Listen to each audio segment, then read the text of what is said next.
ভুল প্রার্থী। সুতরাং মানুষ এখন অনেক সচেতন।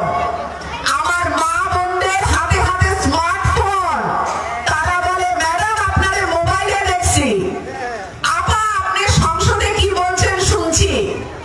এখন আর মানুষের ট্যাবলেট ভুলায়া রাখা যাবে না। ইনশাআল্লাহ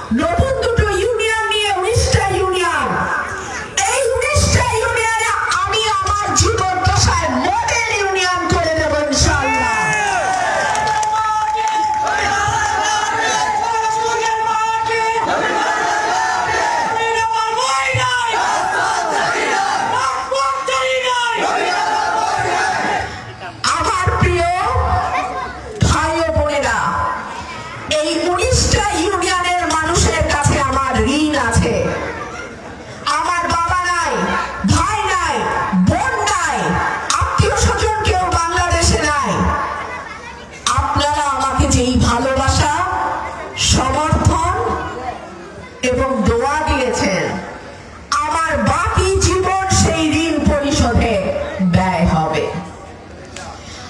ইনকিলাব ইনকিলাব ইনকিলাব ইনকিলাব ইনকিলাব ইনকিলাব।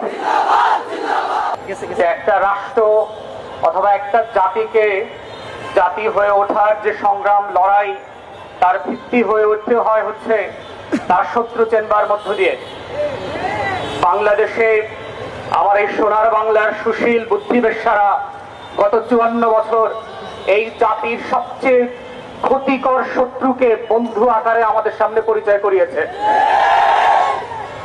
এবং এতবার বলেছে যে পৃথিবীর ইতিহাসের সমাজবিজ্ঞান রাষ্ট্রবিজ্ঞানে যে শত্রু সাপেক্ষে রাষ্ট্র হয়, আজাদির লড়াইটা যে শত্রু সাপেক্ষে হয়, প্রত্যেক রাষ্ট্রের নাগরিককে তার সময়ের ঐতিহাসিক পরম্পরার জগৎ শেঠ, অমিচাঁদ, রায়দুল্লভ, লেন্দুক দর্জিদেরকে যে পরিচয় করিয়ে দিতে হয়, জাতির যুবকদের সামনে ঘসিটি বেগম আর মীর জাফরদেরকে প্রতি প্রজন্মের কাছে যেভাবে পরিচয় করিয়ে দিতে হয়, আমাদের দেশের বুদ্ধিবেশ্যারা, কলাম, মিডিয়া এবং রাজনৈতিক দলগুলো দেশের সবচেয়ে ক্ষতিকর এলিমেন্ট গুলোকে জাতির তরুণদের সামনে বন্ধু বেশে গত 54টা বছর পেশ করেছে। এবং যেটা করবার মধ্য দিয়ে যেটা হয়েছে, আমার স্বাধীনতা, আমার সার্বভৌমত্ব, আমার জাতীয় স্বার্থ, আমার আত্মমর্যাদা বারবার ভুলুণ্ঠিত হয়েছে। রাজনৈতিক দলগুলো যেভাবে আমার হাসনাত ভাই বলে গেছে, এত পাইনলেস ফোনলেস হয়েছে, ক্ষমতার জন্য ফকির মিসকিন বস্তির ছেলেমেয়েরা আজকে বড় বড় রাজনৈতিক দলের নেতা হয়েছে। ওর নাম পরিচয় নাই, ওদের শিক্ষা দীক্ষা নাই, যারা শত্রু চেনে না, যারা আজাদির লড়াই বোঝে না, যারা হাজার বছরের ইতিহাসের স্বাধীনতা সার্বভৌমত্ব বোঝে না, ওই সকল ক্লাউন কোরামরা আজকে বাংলাদেশের রাজনৈতিক দলের নেতা এবং তারাই প্রত্যেক পাড়ায় মহল্লায় এলাকাবাসীর কাছে ভোট চেয়ে বেড়াচ্ছে। তারা আগামী সংসদটাকে কিভাবে আজাদির সাথে বেইমানি করে, গণ অভ্যুত্থানের সাথে বেইমানি করে বাংলাদেশকে আবার নতুন করে দিল্লির কাছে বেঁচে দেবে, সেই নাটক মঞ্চস্থ চলছে। আমাদের বক্তব্য খুব পরিষ্কার, বাংলাদেশ 5ই আগস্টের অতীতে ফিরে যাবে না।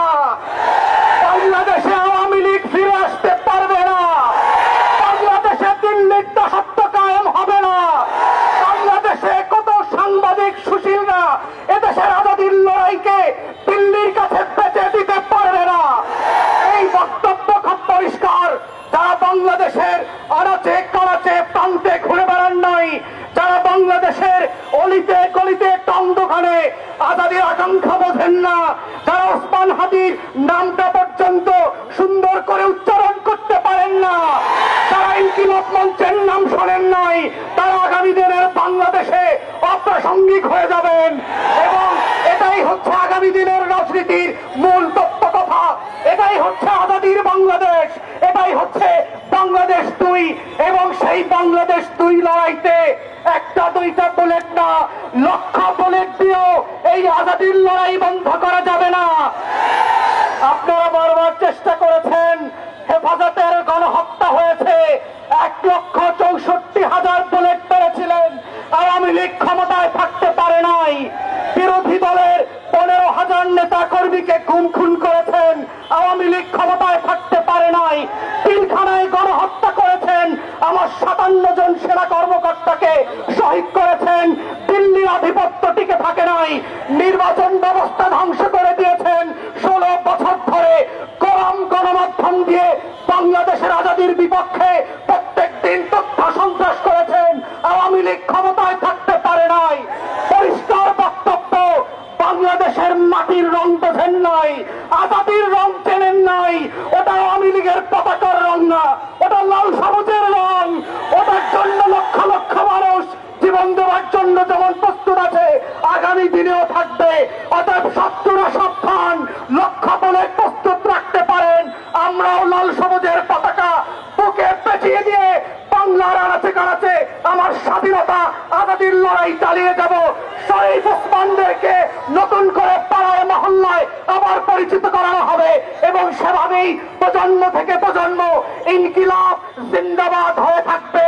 ইনকিলাব ইনকিলাব ইনকিলাব ইনকিলাব ইনকিলাব ইনকিলাব। আসসালামু আলাইকুম। হাদি ভাইয়ের সেই খুনি ইতিমধ্যেই ভারতে পালিয়ে গেছে, অথবা আজকেই হয়তো ভারতে পালিয়ে যেতে পারে, অথবা খুব অল্প সময়ের ভিতরে, এমনটাই ধারণা করছেন অনেকজন। এই গুলি হয়েছে হাসিনার নির্দেশে। আপনারা কয়েকদিন আগে হয়তো শুনেছেন যে হাসিনা বলেছিল কথা কম বলো, কাজ বেশি করো। তাহলে একদিন পার হয়ে যাওয়ার পরেও সেই খুনিকে ধরা গেল না। তাহলে আমরা কি চিন্তা ভাবনা করতে পারি যে, এবং একটা ছবি কিন্তু আপনারা অনেকে হয়তো দেখেছেন যে একটা ট্রেনে করে সে কোথাও যাচ্ছে, এমন একটা ছবিও ভাইরাল হয়েছে।